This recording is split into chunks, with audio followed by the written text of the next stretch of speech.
আলহামদুলিল্লাহ, শুকরিয়া মহান আল্লাহর তাআলার দরবারে। কেননা বর্তমানে অনেক প্রবাসী ভাইয়ারা পাসপোর্ট পাচ্ছেন। পাসপোর্ট যারা রিনিউ করতে দিয়েছিলেন অনেকেই এর মধ্যে কিন্তু পাসপোর্ট পাচ্ছে। অনেকে আমাকে মেসেজ কল দিয়ে জানাচ্ছে। এর জন্য শুকরিয়া জানাচ্ছি মহান আল্লাহ তাআলার দরবারে। একটা ভাই যদি পাসপোর্ট পায় তাতে আমি খুশি হব। আশা করি আপনারাও খুশি হবেন।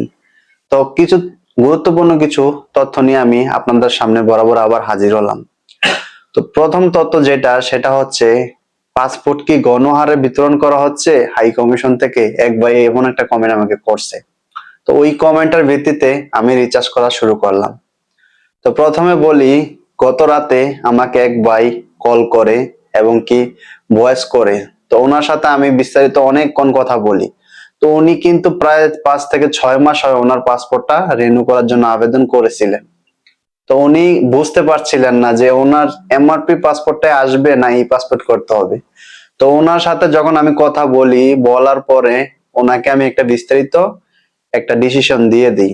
তো উনি আমাকে একটা প্রশ্ন করে, সেটা হচ্ছে যে আমি কি এমআরপি পাসপোর্টে পাবো না এই পাসপোর্ট করতে হবে। তো ওনাকে আমি ডিসিশন দিয়ে দেই, এইটা আপনি এখন বলতে পারবো না আমি, আপনি একটা কাজ করুন, সেটা হচ্ছে আপনি হাই কমিশনে যান। তো উনি বলল আমাকে যে আমি তো হাই কমিশনে গিয়েছি, আমাকে হাই কমিশন থেকে একটা ডেট দিছে। তা আমি বললাম যে আপনাকে যে 1 মাসের একটা সময় ডেট দিছে, আপনি এর ভিতরে হয়তো 15 দিন হয়েছে, 15 দিনের মাথায় আবার যান, আপনাকে আবার একটা বিস্তৃত তথ্য তারা দেবে।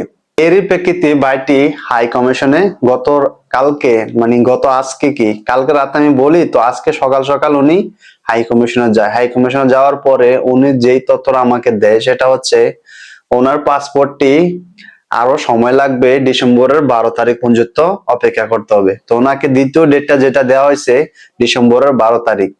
তো উনি যদি হাই কমিশনে না যেতেন বা আমার সাথে পরামর্শ না করতেন তাহলে কিন্তু উনি আরো 1 থেকে 2 মাস অপেক্ষা করে পাসপোর্টের জন্য হাই কমিশনে যেতেন।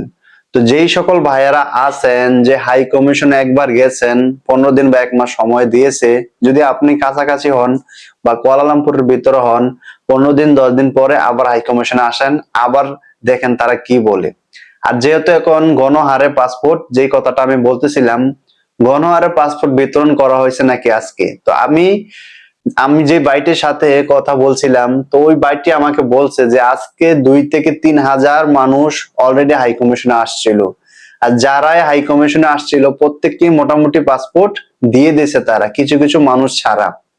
তো বিশেষ করে যাদের 5 মাস 4 মাস হয়েছে বা অনলাইনে ডেলিভারি স্লিপ নাম্বার বের হয়েছিল, অনেকে কিন্তু গণহারে পাসপোর্ট আজকের ভিতরে পাইছে। মানে প্রতিদিনে তো হাই কমিশনে অনেক লোক। তো দেখেন ভাই, যারা আপনারা একবার হাই কমিশনে গিয়েছেন, আপনাকে 1 থেকে 2 মাসের ডেট দিয়েছে তারা, তো তখন কি করছেন, আপনি লং একটা টাইম অপেক্ষা করতেছেন। 15 দিন 10 দিন পরে আপনি আবার রিসার্চ করেন, হয়তো বা যদি কয়লার ভিতরে হন আপনি আবার যান, তারা আপনাকে নতুন একটা তথ্য দেবে বা নতুন একটা ডেট দেবে আশা করি। অনেকে যেহেতু পাসপোর্ট গণহারে পাচ্ছে, এই জন্য আমি আপনাদেরকে এই বার্তাটা দিচ্ছি। তো এই যে গণহারের যেই দেওয়াটা, আমি এই তথ্যটা আপনাকে দিয়ে দিলাম। আরেকটা বিষয় কি, পাসপোর্ট মালয়েশিয়া যখন আসে বা রেডি হয়ে যায়, অথবা পাসপোর্ট যখন ডেলিভারির জন্য প্রস্তুত হয়ে থাকে, তাহলে এই পাসপোর্টটা কি আপনি হাই কমিশন থেকে আনবেন না অনলাইনের মাধ্যমে আনবেন, পোস্টলাজের মাধ্যমে, কোনটা বেস্ট হবে? দেখেন, আমার এক্সপিরিয়েন্স থেকে আমি যেটা বলতে পারি সেটা হচ্ছে, এখন যেহেতু পাসপোর্ট নিয়ে খুব সমস্যা হচ্ছে, তো এই সময়ের মধ্যে আমি মনে করি যে 15 দিন হাই কমিশনে আসার পর আরো 15 দিন অপেক্ষা করে আপনি পোস্টলাজের মাধ্যমে নেবেন, এই জিনিসটা আসলে আমার থেকে মানানসই না। যদি আপনার থেকে হয় তাহলে নেবেন। যারা কেলার ভিতরে আছেন, যাদের সমস্যা নাই, আশা করি তারা হাই কমিশনে এসে পাসপোর্টটা নিলে সব থেকে ভালো হয়, যেহেতু পাসপোর্টের সমস্যা চলতেছে। আর যারা পেনাং বা দূরে আছেন, তারা কি করবেন, পোস্টলাজের মাধ্যমে পাসপোর্টটা নেবেন। কিভাবে নেবেন আমি বিস্তারিত ভিডিও বানাবো, একটু সময় দিবেন আমাকে। আর যদি আমার ভিডিওর জন্য অপেক্ষা করেন তাহলে তো করলেন, আর নয়তো আরো অনেক ভিডিও আছে, ইউটিউবে সার্চ করলে পেয়ে যাবেন কিভাবে নেবেন।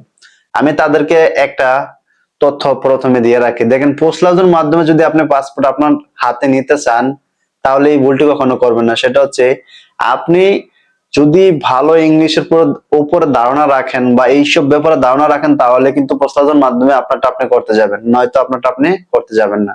দেখেন, একটা ভাই কমেন্ট করছে যে উনি ভুল করে পোস্টলাজের মাধ্যমে অন্য একটা অ্যাড্রেস দিয়ে দিছে, তো পাসপোর্টটা তার ওখানে চলে গেছে।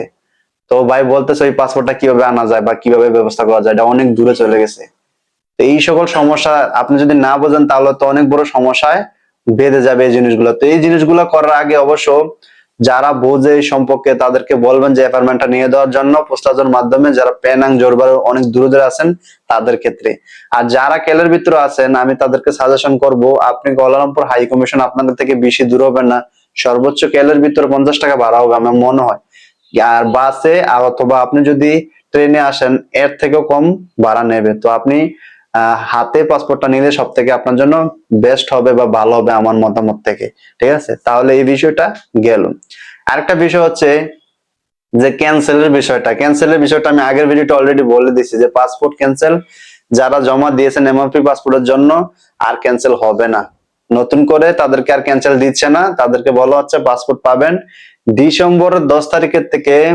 আমাদের আসিফ নজরুল স্যার যে উপদেষ্টা তিনি ঘোষণা দিয়েছেন যে এটা সলভ হবে, মানে পাসপোর্ট বিতরণ করা শুরু হবে। কিন্তু বর্তমানেও কিন্তু কার্যকর চলতেছে, তবে বড় সকর গণ আকারে সম্ভবত 10-এর পরে, মানে ডিসেম্বর 10-এর পরে সব জায়গায় বিতরণ করা হবে এমন একটা আভাস পাওয়া যাচ্ছে, বা আমরা চারদিক থেকে এমন একটা খবর শুনতেছি। তো যারা এখনো পাসপোর্ট পান নাই একটু ধৈর্য সহকারে অপেক্ষা করেন।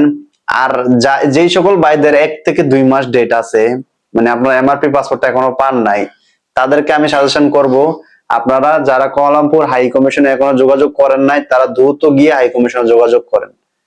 আর যারা তাদেরকে 1 মাস 2 মাস টাইম দিয়ে দিছে তারা হয়তো বা 1 মাস বা 15 দিন পরে আবার আসেন, আবার আসা বিস্তারিত তথ্যটা জানেন।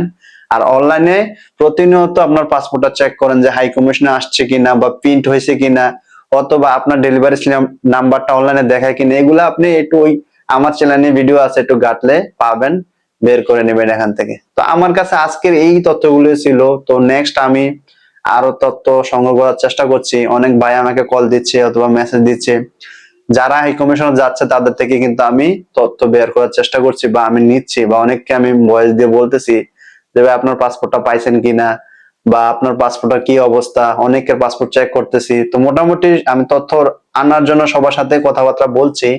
অনেক ভিউয়ার্স হয়তো আমার ভিডিওটা দেখবেন, তারা বুঝতে পারেন যে আসলে কি আমি কথা বলি কিনা।